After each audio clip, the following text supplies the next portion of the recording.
আমাদের বুড়ি প্রত্যেকটা বাচ্চারই আজকে চোখ ফুটে গেছে, ঘুমাচ্ছে খুবই আরামে।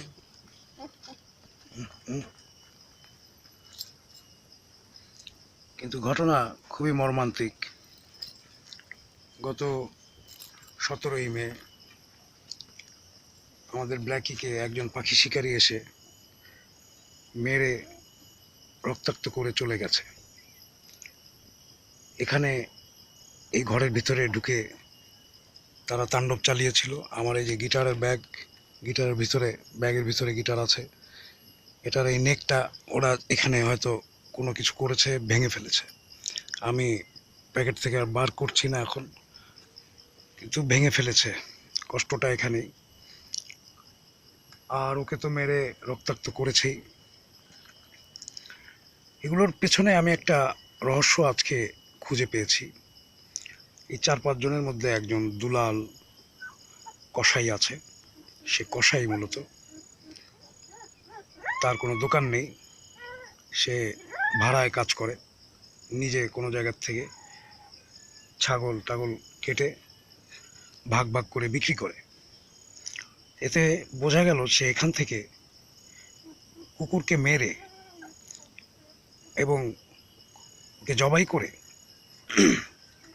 খাসি অথবা পাঠা অথবা ভেড়া, ছাগল বানিয়ে ভাগ ভাগ করে বিক্রি করে ফেলার উদ্দেশ্যটাই ছিল ওদের।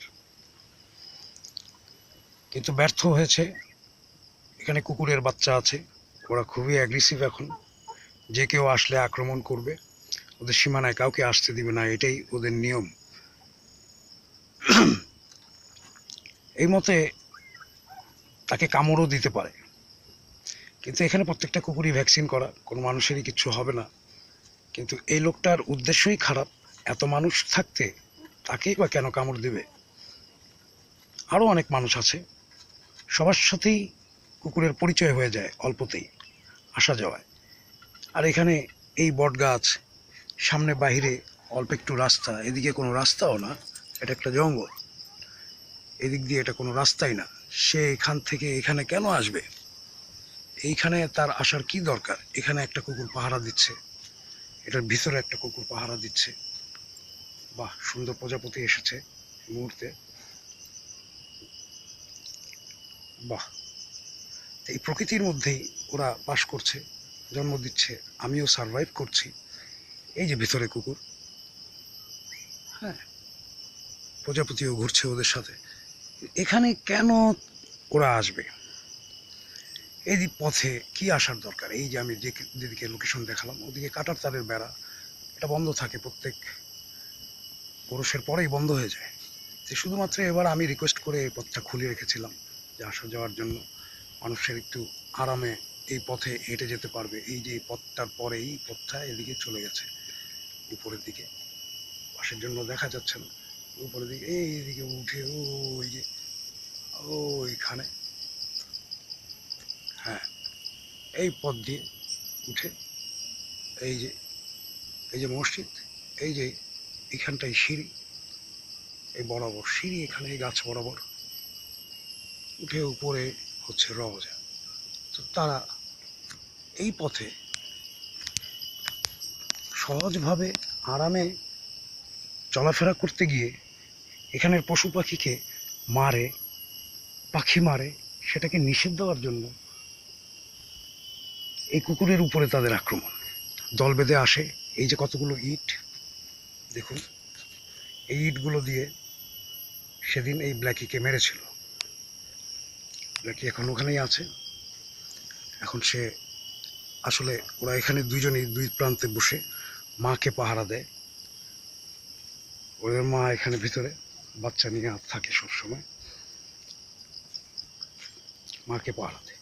এখানে কোনো কিছু আক্রমণ করার সময় তারা আমার এই গিটারটাকেও ভেঙে ফেলে। গিটারটা এখানেই ছিল, এভাবেই ছিল গিটারটা। এসে আমি ভিতরে ভাঙা পাই, খুব কষ্ট লাগে। আরেকটা বিষয় হচ্ছে, আমরা এখান থেকে দূরে এখানে কাঁটা তার বেড়া দেখতে পাচ্ছি। এই বেড়াতার এই দিক থেকে এই উঠে ওখানে এটা শেষ হয়ে গেছে, সিঁড়ি আছে। এই বরাবর এদিকে যেতে থাকলে সিঁড়ি আছে, নিচে নামবে। আবার এদিক দিয়ে ওই যে সিঁড়ি দেখা যাচ্ছে, দেখুন। হ্যাঁ, এই সিঁড়ি আবার উপরে উঠবে এইভাবে, উঠে গিয়ে এই একদম উপরে এই পথে আসবে। এটা হচ্ছে মাজারের মূল পথ। এই হচ্ছে রজা উপরে, শাহ সুফি সৈয়দ জাহানের রজা, 360 আউলিয়ার অন্যতম একজন। এখানে অলির বাড়িতে এসে মানুষ পাখি শিকার করতে চায়, আর অলির বাড়িতে যারা ঘুমায় থাকে দিন রাত দেখে, তাদেরকে তারা ভয় দেখায়, মারতে চায়, কুকুর বিড়ালকে মারে, পশু পাখি তো মারেই, আমাদেরকেও মারতে চায়। খুব অদ্ভুত এই দুনিয়া। আইন তো আছে, আইনের মতোই সৃষ্টিকর্তারও আরেকটা আইন আছে, যে কারণে পীর আউলিয়ারা এখনো আছেন। ওনারা সব দেখছেন, আল্লাহ তো দেখছেন। যাক, পুরো বিষয়টা আমি বিস্তারিত কতটুকু বোঝাতে পেরেছি, বলতে পেরেছি, আপনারা বুঝলেই আমার সার্থকতা। আজকে এখানেই সমাপ্ত করছি।